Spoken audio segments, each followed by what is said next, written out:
I am Sammy, a 30-year-old web developer living in Boston. When my parents invited me to their 35th anniversary dinner at Lhateau, I was genuinely excited to reconnect with everyone. I spent $300 on a new suit, bought thoughtful gifts, and arrived early. Then, my mother directed me to the kids' table, while all my siblings sat with the adults. What happened after I quietly left that dinner turned one fancy evening into complete family chaos. If you have ever felt undervalued by family, drop a comment below about how you handled it. Also, subscribe for more real-life stories like mine. Being the middle child in a family of 5 siblings has always put me in an awkward position. My older brother Thomas is 37, married to his college sweetheart Melissa, with 3 kids. My older sister Rachel is 35, married to her husband David, with 2 children of their own.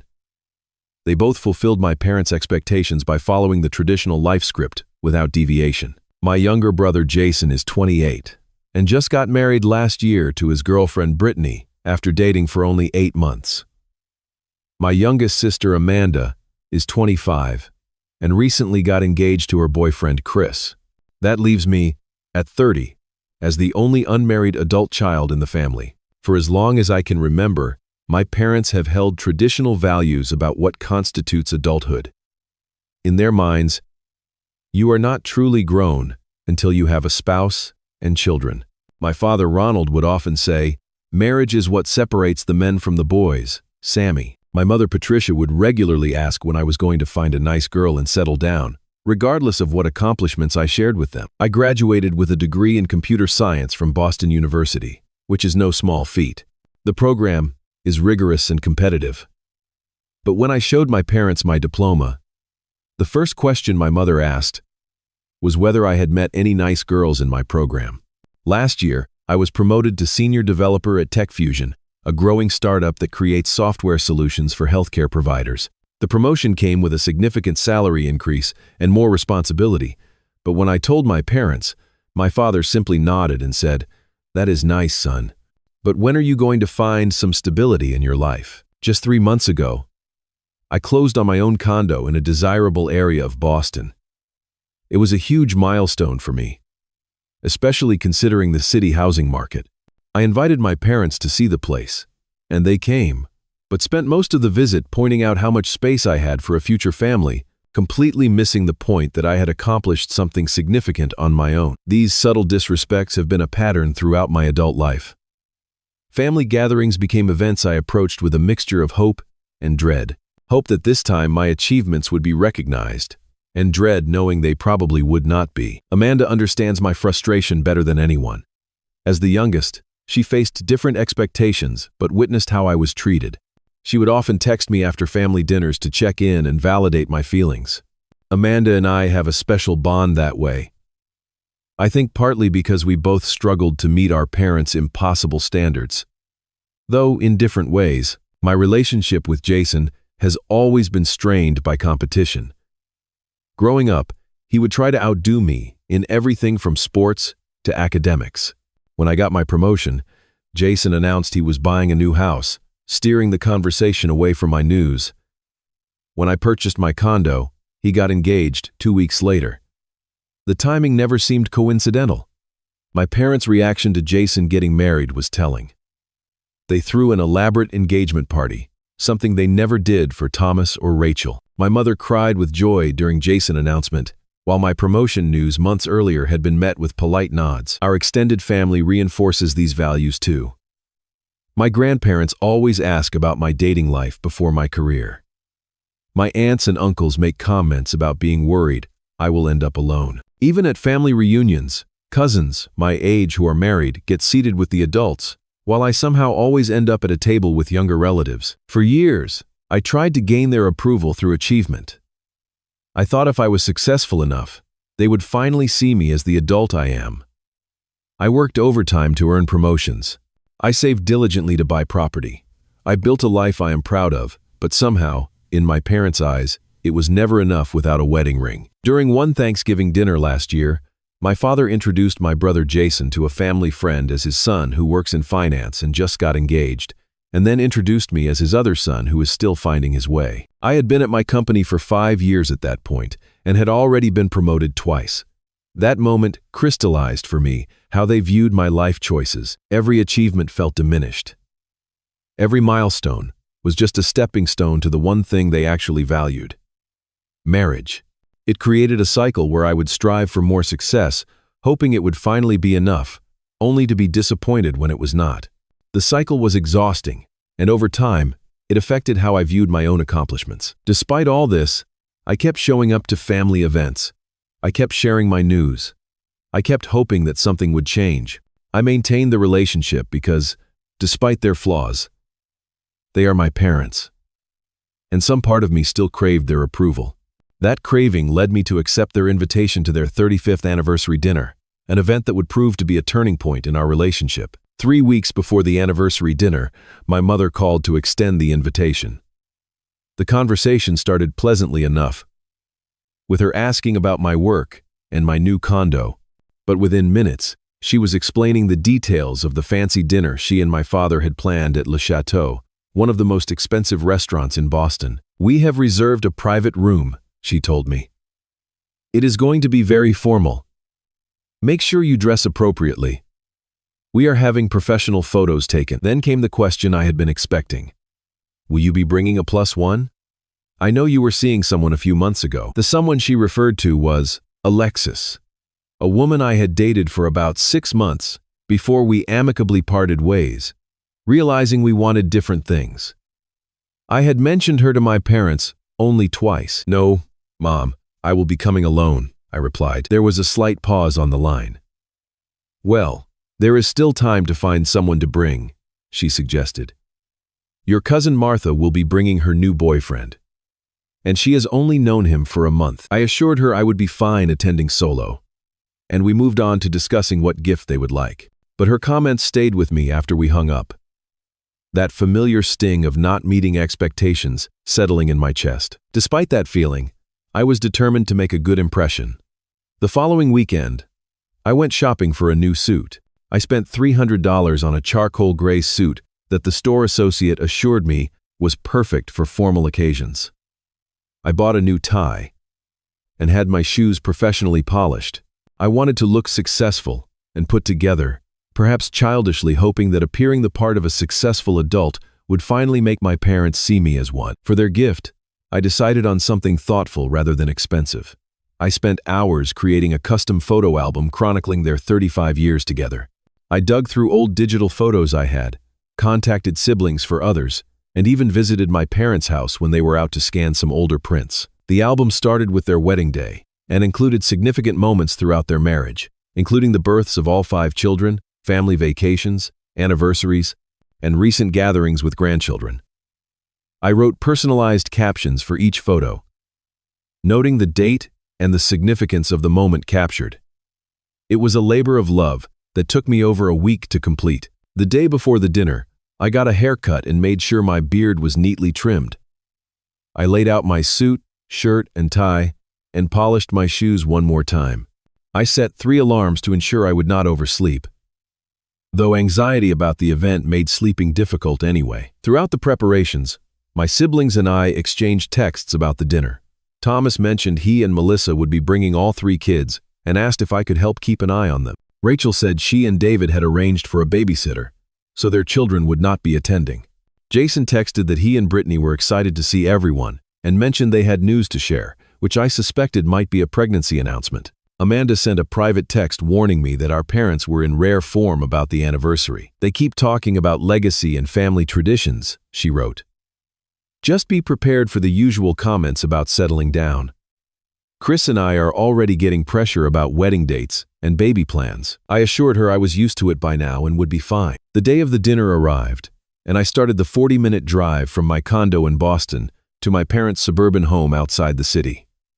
As I drove, memories of childhood flooded back. Family dinners where my father would ask each of us about our day, but always seemed most interested in Thomas and Rachel accomplishments. Holiday gatherings where I would receive practical gifts, while my siblings got items they had specifically requested. High school graduation, where my parents threw a big party for Rachel, but but just took me out to dinner because they were too busy that year with Thomas' wedding planning. I made a quick stop at a florist to pick up a bouquet of lilies for my mother. They were her favorite, and I thought the gesture might start the evening on a positive note. Back in the car, I rehearsed positive conversations about my recent work projects. I had just led the development of a new feature that was receiving excellent feedback from clients. I thought perhaps this tangible success might finally impress my father. As I got closer to my parents' neighborhood, anxiety began to build. I turned on some music to calm my nerves and reminded myself that I was an accomplished professional with a life I had built myself. I did not need their validation. But even as I thought it, I knew part of me still wanted it desperately. Previous anniversary celebrations flashed through my mind. Their 25th, where Thomas gave a speech about family values that seemed pointed at my single status. Their 30th, where I was seated between my two youngest cousins, while all my siblings were at the main table with my parents. Each memory reinforced my fear that tonight would be more of the same, yet something in me hoped this time would be different. Maybe after 35 years of marriage, my parents had gained some wisdom about accepting their children for who they were, not who they wanted them to be. Maybe my new condo and promotion had finally proven I was a responsible adult. Maybe this fancy dinner would be the turning point in our relationship. With that hope in my heart, I pulled up to my parents' house, ready to drive with them to the restaurant and begin what I thought would be a night of celebration. I had no idea it would instead become a night that would change our family dynamic forever. Lhateau stood impressively in downtown Boston, its stone facade illuminated by tasteful lighting that highlighted its 19th century architecture. The restaurant was known for being exclusive and expensive, the kind of place where politicians and celebrities dined when they were in town. As I pulled up to the valet stand, I straightened my tie and checked my appearance one last time in the rearview mirror. I handed my keys to the valet, who seemed to approve of my vehicle, a modest but well-maintained Audi that represented years of saving. With my mother bouquet in one hand and the anniversary gift in the other, I walked toward the entrance with confidence. The doorman greeted me with a nod and directed me toward the private room my parents had reserved. As I approached the room, I saw my father standing near the entrance, greeting guests. He was dressed in a tuxedo, something I had only seen him wear a handful of times in my life. When he spotted me, his face broke into a smile, and to my surprise, he opened his arms for a hug. "Sammy, you made it," he said, embracing me firmly. "You look sharp, son." The unexpected warmth caught me off guard, but in a pleasant way. "Thanks, Dad." "Happy anniversary," I replied, patting his back. My mother appeared beside him, elegant in a deep blue dress that complemented her silver hair. She looked me up and down, and I braced myself for criticism. Instead, she said, "You clean up nicely, Sammy. Is that a new suit?" I nodded, handing her the lilies. "These are for you. Congratulations on 35 years. Her eyes softened as she accepted the flowers. "My favorites. Thank you, dear." This positive reception bolstered my spirits as I entered the private dining room. Crystal chandeliers cast a warm glow over several round tables draped in white linen. A string quartet played softly in the corner. Extended family members and my parents' closest friends mingled, champagne flutes in hand. I spotted Thomas and Melissa near the bar. Thomas was telling what appeared to be an amusing story to our Uncle Frank, while Melissa laughed politely. Rachel and David stood nearby, both looking sophisticated in coordinating outfits. Jason had his arm around Brittany, whispering something in her ear that made her giggle. Amanda waved at me from across the room, where she was introducing her fiancé Chris to our grandmother. I placed my gift on a table already laden with beautifully wrapped packages and made my way through the crowd. Several relatives greeted me warmly. Cousin Martha, the one my mother had mentioned, was bringing a new boyfriend, stopped me first. "Sammy, it has been ages," she exclaimed, air kissing both my cheeks. "This is Philip," she added, presenting a tall man in a blue suit who shook my hand firmly. I moved on to greet my grandparents, who both commented on how well I looked. My grandmother held my face in her hands like she used to when I was a child. "Such a handsome young man. Any special ladies in your life yet?" she asked predictably. "Not at the moment, Grandma.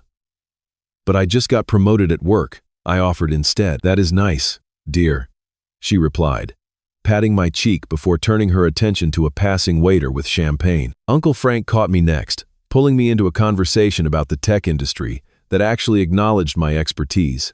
As the chief technology officer at a medium-sized company, he was one of the few family members who understood and appreciated my work. "I heard about your promotion," he said, clapping me on the shoulder. "Senior developer at your age is impressive. Your team must respect you a lot." His recognition felt like a cool drink after a long drought. "Thanks, Uncle Frank. We just launched a new feature that is getting great feedback." We fell into a detailed discussion about the challenges of managing development teams and the future of healthcare software.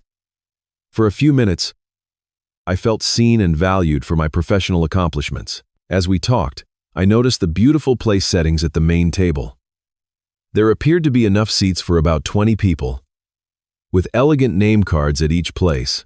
My parents clearly had planned every detail meticulously. Jason approached, interrupting my conversation with Uncle Frank. "Hey, bro," he said, pulling Brittany forward.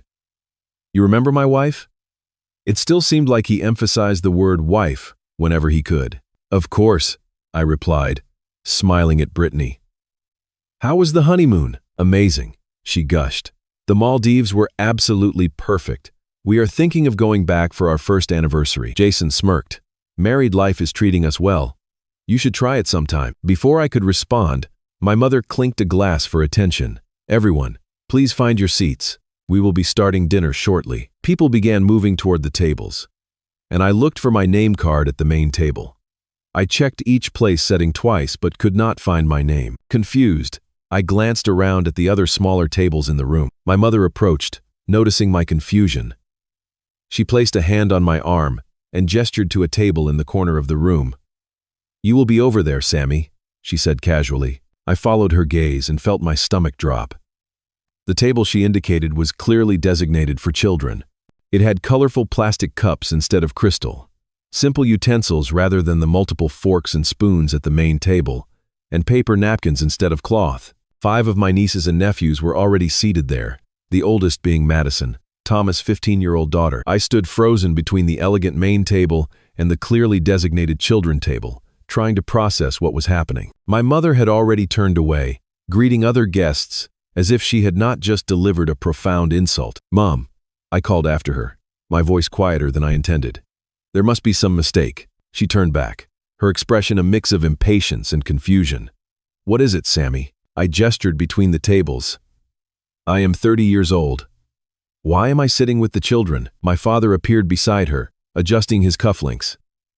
"We need the married couples together to discuss the family vacation property," he explained dismissively. "The beach house renovation affects the couples who will be using it with their families." I looked toward my siblings for support.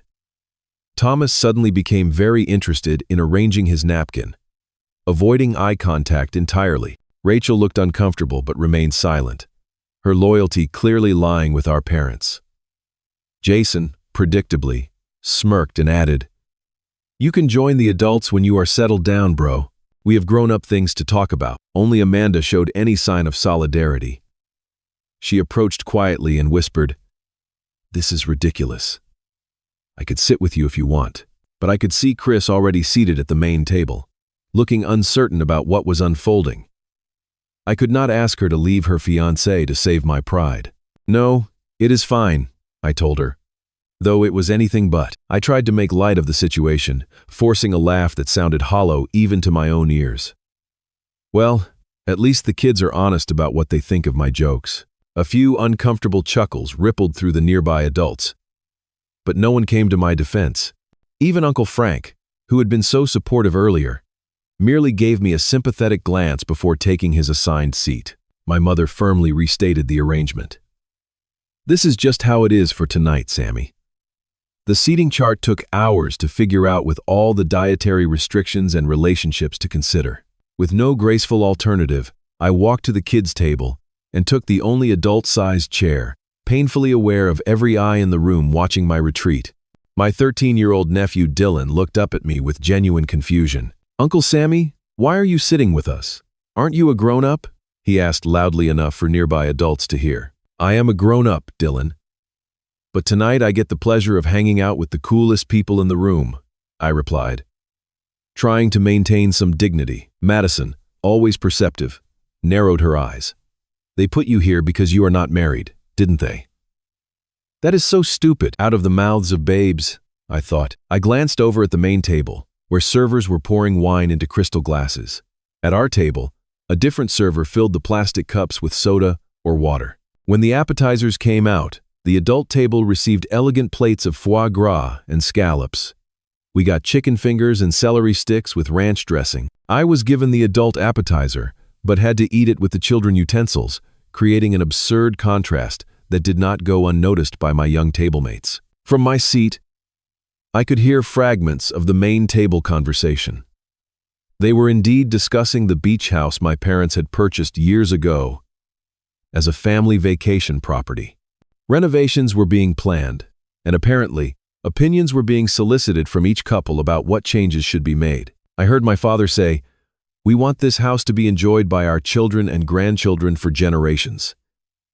It is part of our legacy." Then my mother added, "Each couple should have input on their room, since you will be the ones using it for family vacations." It struck me then that I had never been invited to use the beach house independently.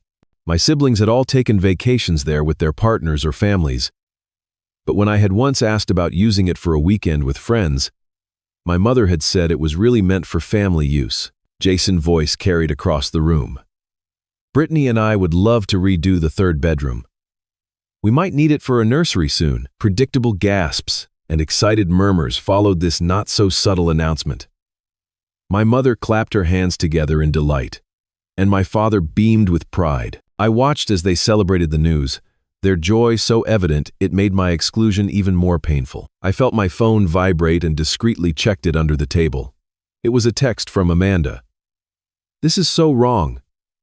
I am sorry." As I sat there, cutting chicken nuggets for my 7-year-old niece Emma, while the adults discussed family property I was apparently not entitled to have opinions about, a realization washed over me. This was not a new pattern. This was not a one-time oversight. This was a clear message about my place in the family, and it had been consistent throughout my adult life. Every achievement dismissed, every milestone minimized, every success overshadowed by my failure to conform to their one measure of adulthood: marriage. I remembered bringing home straight-A report cards that received cursory acknowledgement, while Thomas B+ in math earned lavish praise because he was also team captain. I remembered my college graduation being scheduled the same weekend as Jason High School prom, which my parents deemed more important to attend. I remembered a lifetime of being measured against a yardstick designed to ensure I always came up short. The realization should have made me angry, and part of me was.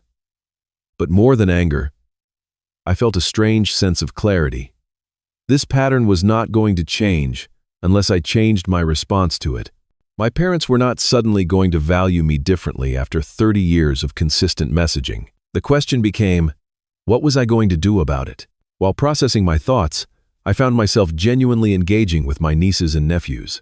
Children have a way of cutting through pretense, and their company was unexpectedly refreshing after the facade of adult politeness I had endured. Dylan, between bites of chicken nuggets, offered commentary on the adults' table that made me stifle a laugh.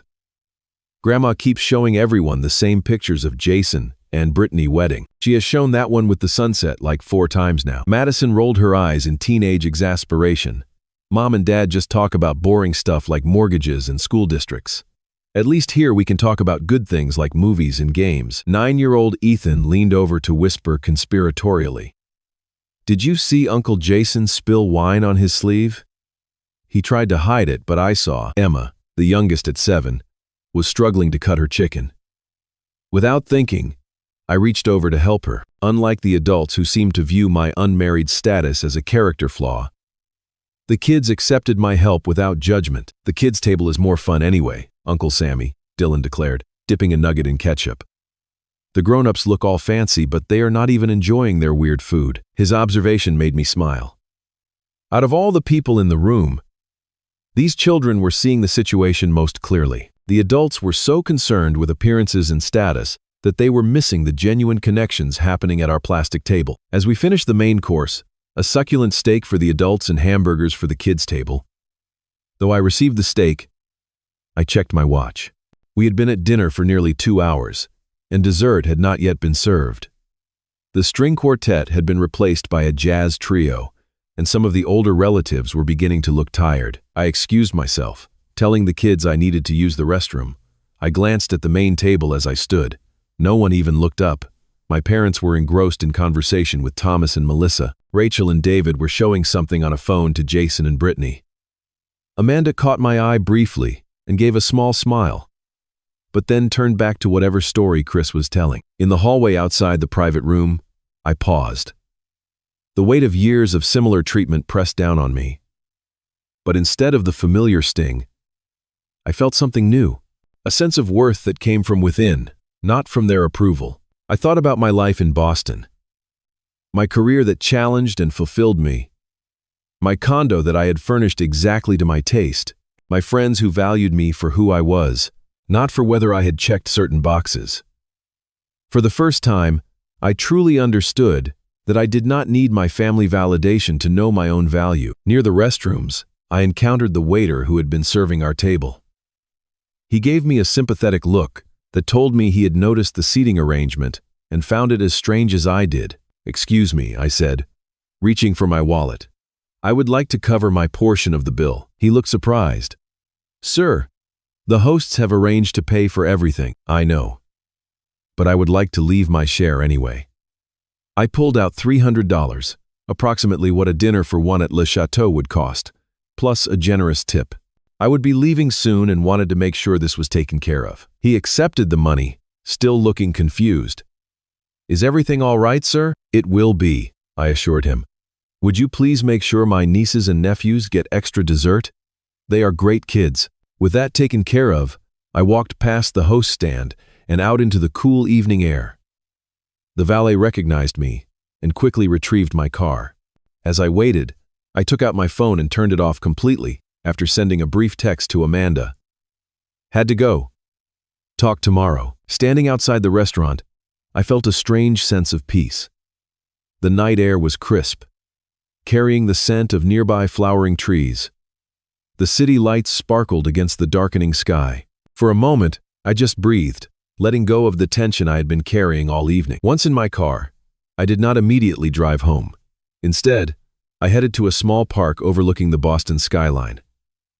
It had been one of my favorite thinking spots since college. I parked and walked to a bench facing the water and the city beyond. The sun was setting, painting the sky in brilliant oranges and pinks that reflected off the glass buildings downtown. As darkness slowly claimed the sky, lights began to twinkle across the cityscape. I sat there, watching the transformation, feeling a similar change happening within me. The anger and hurt were still there, but they no longer controlled me. I had spent so many years seeking approval that would never come, trying to fill a bottomless well of parental expectations. Tonight, I was choosing to stop. My worth was not determined by my marital status. My adulthood was not contingent on following someone else's timeline. My place at the table, any table, should be based on respect for who I am, not who others think I should be. As this realization settled into my bones, I decided to spend the evening doing something meaningful for myself. I texted my childhood friend Mike, who lived nearby and had always been supportive. "Want to grab a beer? I could use a friend tonight." His response came quickly. "Always up for that. Usual place in 20? I started my car, leaving behind the park bench, and, symbolically, the weight of familial expectations I had carried for too long. For the first time in years, I felt truly free. The local pub where Mike and I had been meeting since college was a welcome contrast to Lhateau. Instead of crystal and white tablecloths, there were worn wooden tables and sports memorabilia on the walls. Instead of forced politeness, there was genuine warmth as Mike greeted me with a firm handshake that turned into a quick hug. "What is with the suit?" he asked, gesturing to my formal attire as we settled into our usual booth. "Hot date? Family dinner," I replied, loosening my tie. "Parents' 35th anniversary." Mike winced slightly. He had heard enough stories over the years to understand the complicated dynamics at play. "How bad was it?" I gave him the unvarnished version, including the kids' table incident.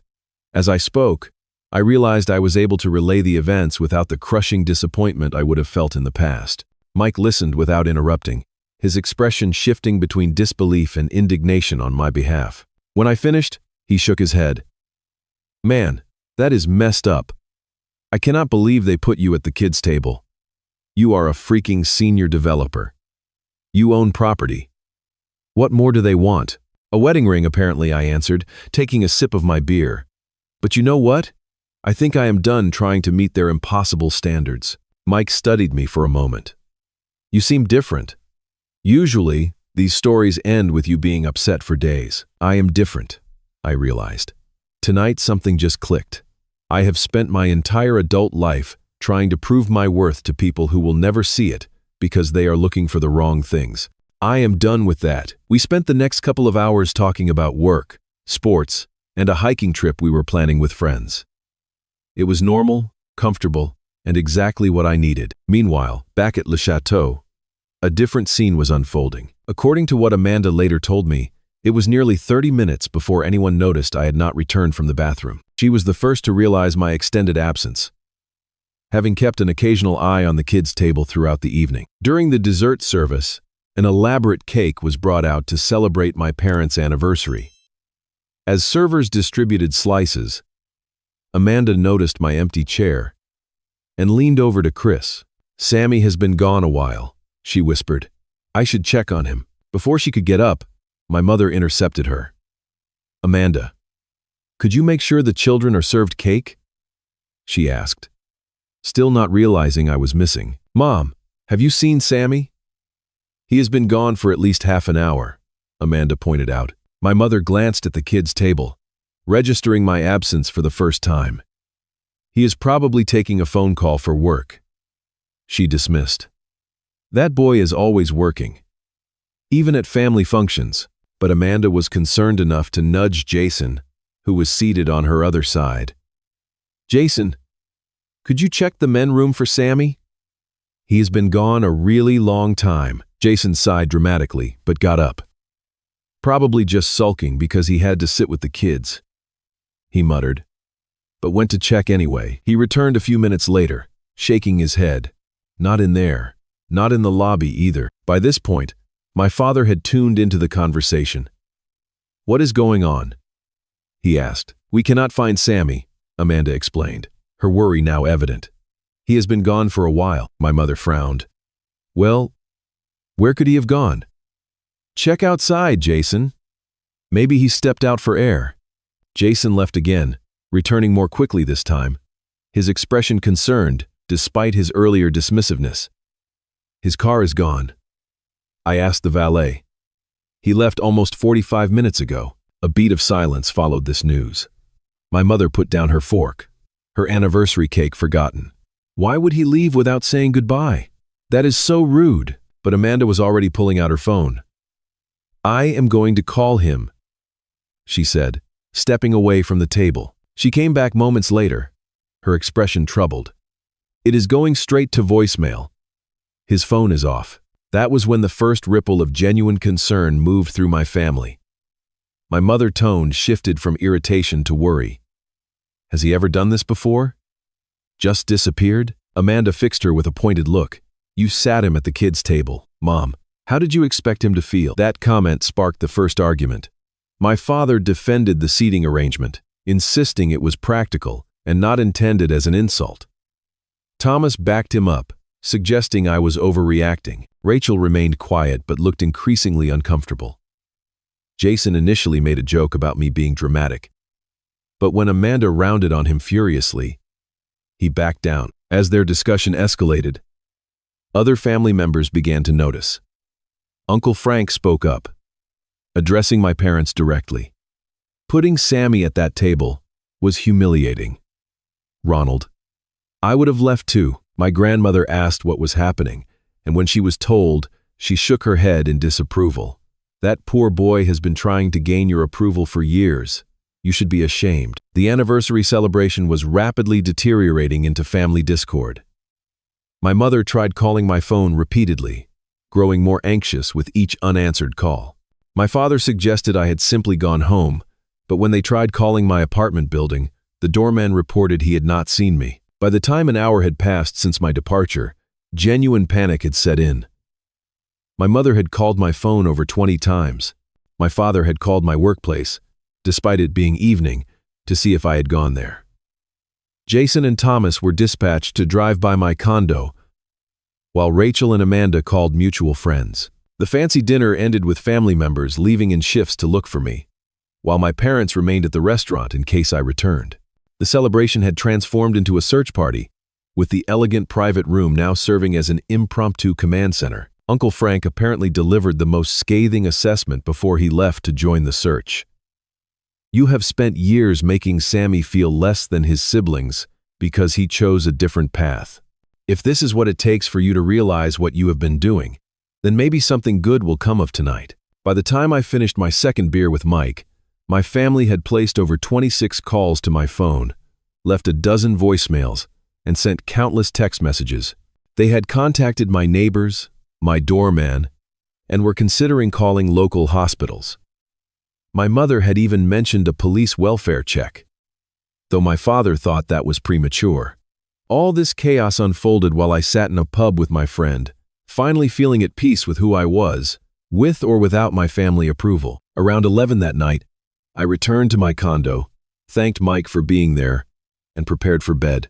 Only then did I turn my phone back on, more out of habit than any desire to reconnect with my family immediately. The device vibrated continuously for nearly a minute as notifications poured in. 26 missed calls from my mother alone, 18 from my father, multiple calls from each sibling, dozens of text messages ranging from angry to concerned to genuinely frightened. Voicemails that evolved from my mother, curt.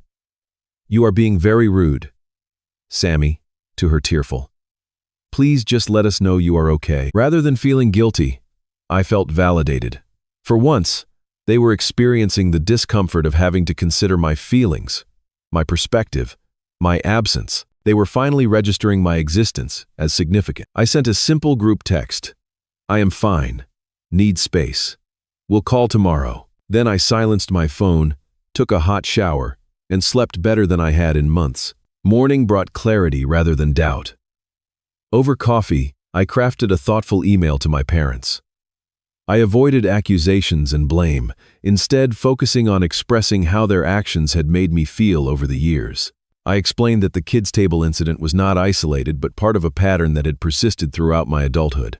I outlined specific instances where my achievements had been minimized, while my unmarried status had been treated as a failure.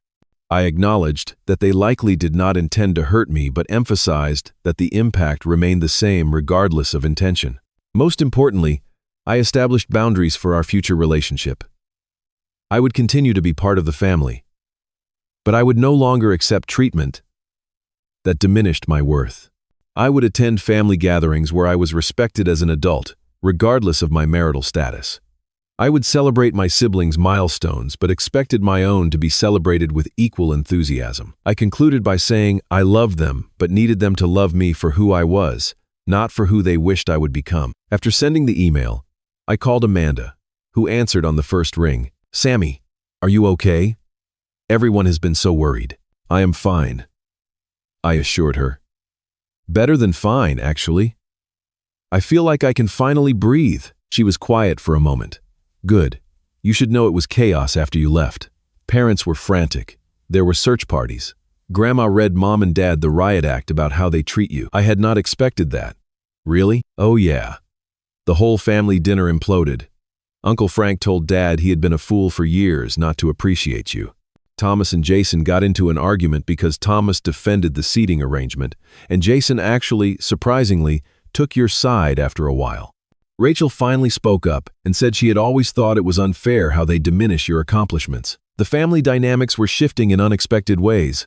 I had not intended to cause such disruption, but perhaps it was necessary. "Mom has been calling me every hour asking if I have heard from you," Amanda continued.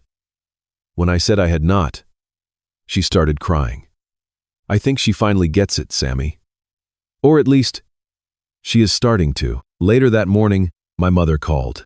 Her voice was subdued, lacking its usual authoritative tone. "Sammy, I got your email. Your father and I would like to meet with you. Just to talk. Would you be willing to have coffee with us tomorrow?" I agreed to meet them at a neutral location, a coffee shop halfway between my condo and their house. When I arrived the following afternoon, they were already there, looking unusually nervous.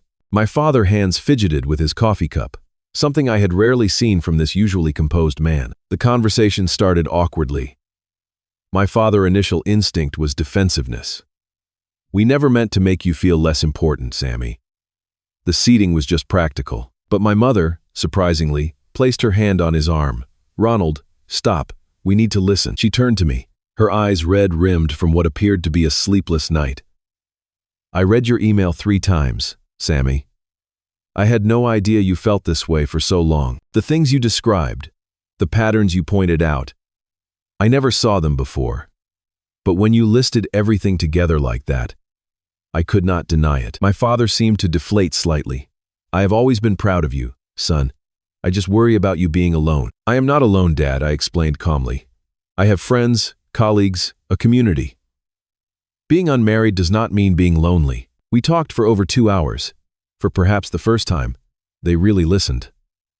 I shared how it felt to have every accomplishment measured against an unrelated milestone. They shared their fears about my happiness, many based on outdated assumptions about what a fulfilling life looked like. My mother admitted she had unconsciously favored my married siblings because their lives followed a path she understood. My father confessed he had always struggled to relate to my tech career and had focused on my personal life because it was territory he felt more comfortable discussing. There were no dramatic Hollywood moments of perfect understanding. There were awkward pauses and occasional retreats to old patterns. But there was also genuine effort, especially when I gently but firmly redirected the conversation when it veered into familiar problematic territory. As we prepared to leave, my mother asked hesitantly, "Would you be willing to come to dinner next month? Just the immediate family. We could try again." I agreed, with one condition. Everyone sits at the same table. 1 month later, we gathered at my parents' house. The difference was immediately noticeable. My mother gave me a genuine hug when I arrived and asked detailed questions about my recent work project. My father showed interest in my plans to renovate my condo bathroom, offering advice without connecting it to any future family I might have. When we sat for dinner, there was one large table where everyone had a place. My newest promotion was toasted alongside Jason and Brittany pregnancy announcement. Thomas' teenage daughter Madison sat beside me and quietly whispered, "The grown-up table suits you, Uncle Sammy." The change extended beyond that dinner. My parents began introducing me to their friends as their son, the senior developer who just bought his own condo, with no qualifying statements about my marital status. My father called occasionally just to check in. Our conversations no longer dominated by questions about my dating life. My relationship with my siblings evolved too. Thomas apologized for his role in perpetuating the family hierarchy. Rachel and I began having lunch monthly, something we had never done before. Jason's attitude shifted from competitive to collaborative, even asking for my advice about a work situation. The beach house that had been the subject of that fateful dinner conversation? My parents formally included me in the renovation discussions and made it clear I was welcome to use it any time, with friends or alone. The most profound change, however, was within me. I no longer measured my worth through my parents' approval. I recognized my value independent of their validation. I set boundaries where needed and appreciated the positive changes where they occurred. Family healing is rarely complete or perfect. There were still moments of backsliding, comments that stung, old patterns that emerged in times of stress, but those moments no longer defined our relationship or my self-perception. 1 year after the kids' table incident, my parents celebrated their 36th anniversary with a casual backyard barbecue. All the cousins, nieces, nephews, siblings, and extended family sat together at picnic tables arranged in one long line. When my mother asked me to say the toast, I knew something fundamental had truly changed. Have you ever had to stand up for your worth in your family? It can be one of the hardest but most important things you will ever do. If my story resonated with you, please leave a comment below sharing how you have navigated similar situations. Your experience might help someone else feeling undervalued right now. Do not forget to like this video if it meant something to you, subscribe for more real-life stories, and share with anyone who might need to hear that they are valuable, exactly as they are. Thank you for listening to my journey. Remember, sometimes the family we choose is as important as the family we are born into. Until next time, this is Sammy, wishing you the courage to take your rightful seat at whatever table matters to you.